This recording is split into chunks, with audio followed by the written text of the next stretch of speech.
Ito po mga bossing ko, ang isa sa mga pinakamaswerte rin sa inyo pong pitaka upang sa ganon tuloy-tuloy ang pasok ng swerte at kailanman na hindi kayo namumblema tungkol sa usapin ng pera.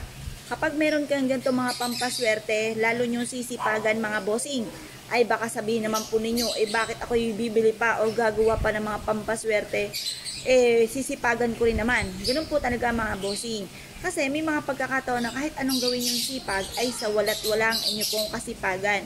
Kaya mas mainam mga bossing ko ay maglagay ka ng ganito sa inyo pong pitaka upang sa ganon may patutunguhan ng inyong kasipagan mga bossing. Proven po ito na napakaswerte.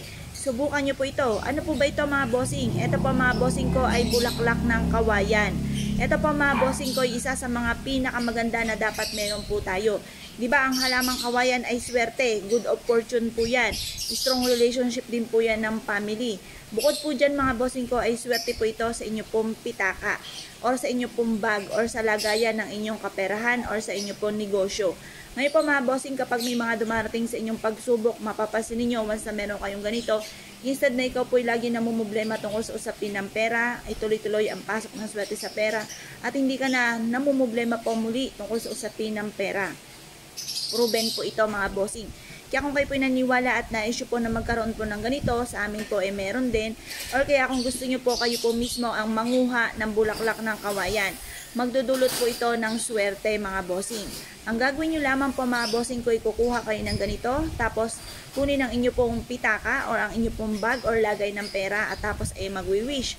Sabihin nyo po sa pamamagitan ng aking sipag at tiyaga at pananalig sa mahal na Panginoon ay makakamtan ko lahat ang aking mga pinapangarap.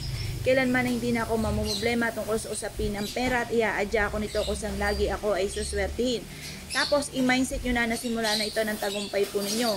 Makapangyarihan ng ating pong isipan, ng ating salitain. Kaya yung mga pagdaing-daing, kalimutan nyo po yan. Huwag kayong daing ng daing mga bossing. Dahil ito po ay, kung kayo po ay daing ng daing, maaaring makaka-attract kayo ng mga negatibo. Kaya wag po kayong daing ng daing kapag po kayo ay lalo-lalo na ay gagawa ng mga pampaswerte. Dahil baka mainis ka lamang, kawikaan po ninyo, bakit ganoon, ba't hindi natutupad, bakit hanggang ngayon wala pa rin akong pera. Kaya kailangan pagsasabay-sabay na natin ang pagiging positibo para gumana ang ating law of attraction at ganoon din po magtawag tayo ng swerte, lagi natin sasabihin mga magaganda. Ngayon po mga bossing ko kayo po naniwala at na-issue po itong gawin nyo na po ito at mas mainam, huwag nyo na pong ipagsasabi. Halimbawa meron kang mga pampaswerte, huwag nyo sabihin, uy Mare, ito gumawa ko ng mga pampaswerte, huwag pong ganon. Kailangan kayo na lang po mismo nakakaalam at kapag po kayo sinuswerte na yung mga tao nasa paligid ninyo, ang mismo magtatanong kung ano ang sikreto ninyo kung bakit kayo ay naging matagumpay sa buhay. Kaya kung kayo po naniwala at na-issue po itong gawin, ay siya mga bossing, good luck po sa inyo po lahat.